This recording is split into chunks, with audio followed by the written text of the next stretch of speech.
실사이 집 문제 때문에 상담 드렸어요. 하나는 평택에 있는 미군 렌탈하우스고요. 네. 하나는 역삼동에 있는 다세대 주택이에요. 네. 두 개 다 임대사업 등록을 해서 내년 봄쯤에 다 자동 말소가 될 예정이에요. 네. 이럴 때 어떻게 하면 좋을까 궁금해서요. 네, 알겠습니다. 지역만 말씀 주셨어요. 역삼동에 있는 다세대 주택부터 조금 자세한 주소 알 수 있을까요? 네, 강남구 역삼동 네. 741-30 중앙클래식. 네.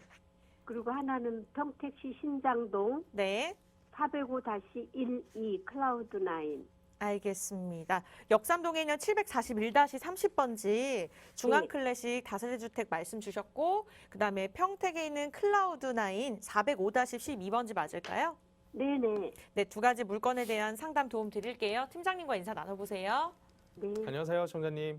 네, 안녕하세요. 수고 네. 많으십니다. 네, 전화주셔서 감사하고요. 네.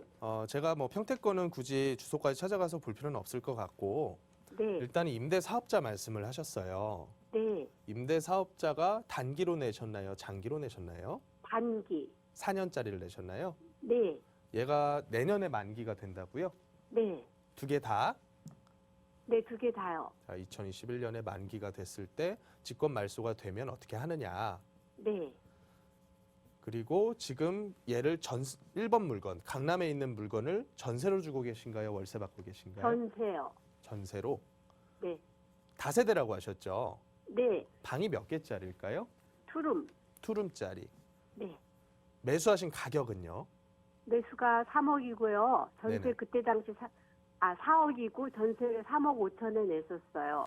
매수가 4억에 전세 3억 5천이면 뭐 한 5천 정도 갭 투자를 하신 거네요. 네. 지금 팔면 얼마 정도 갈까요? 자세히 모르겠어요. 3억 5천, 그러니까 저는 이제 매수인 입장에서 말씀을 드릴게요. 네. 시청자님께서 이 물건을 시장에 내놓게 되면 매수인들 중에서 강남에 관심이 많으신 분들은 이런 물건들을 조금은 쳐다볼 겁니다. 네. 그러면 비교 우위를 가지고 있어야 돼요. 뭐의 비교 우위냐?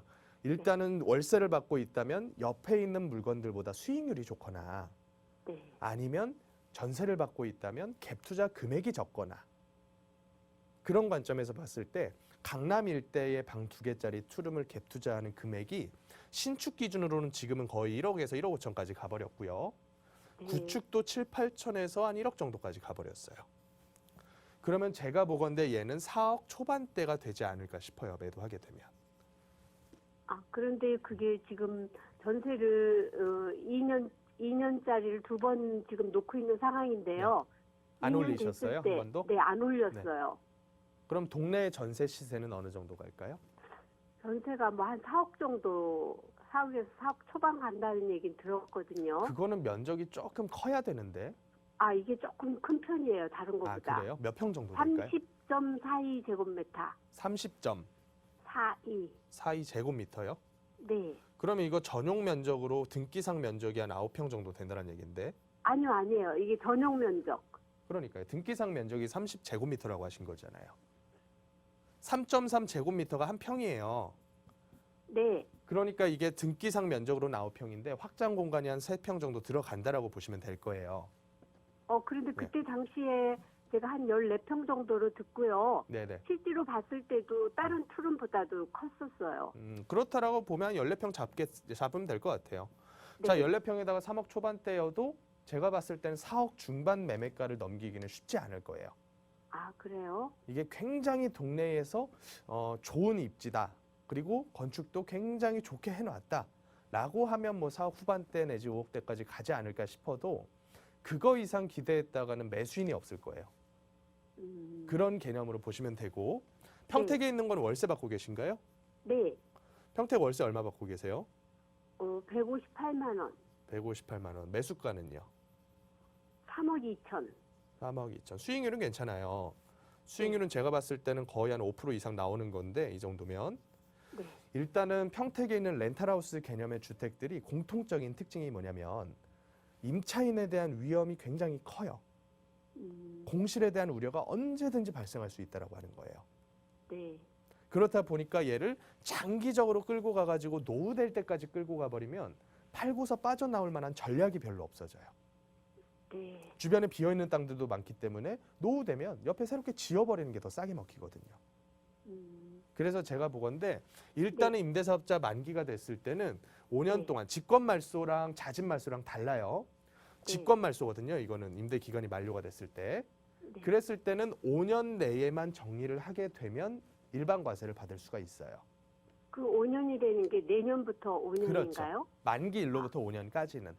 아, 그리고 시청자님 가지고 계신 물건들이 아파트가 아니시기 때문에 8년짜리로 연장을 할 수는 있어요. 이제 10년짜리가 됐죠.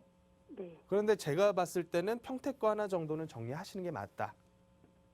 평택 거는 네. 빨리 정리를 하고 역삼동 거는 조금 더 있다 팔아도 얘는 될까요? 급하게 팔 필요는 없다라고 저는 봐요.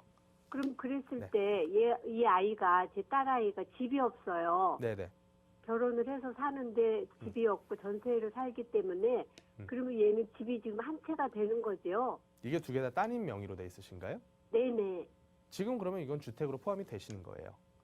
되게 포함되죠. 그러면 임대- 이 아이가 아파트를 사고 싶다면은 네. 두 개를 다 내년에 팔아야 될까요? 그거는 이제 전략적으로 행동하실 필요가 있어요. 이게 왜 전략적으로 행동을 하냐면 아파트를 지금 사가지고 급하게 당분간 팔 계획이 없다라고 하면 네. 사가지고 나중에 얘를 먼저 판 다음에 아파트를 팔면 되는 문제거든요. 음, 그렇잖아요. 어차피 여기서 남는 차익이 2억, 네. 3억, 4억 이렇게 남는 금액대가 아니잖아요.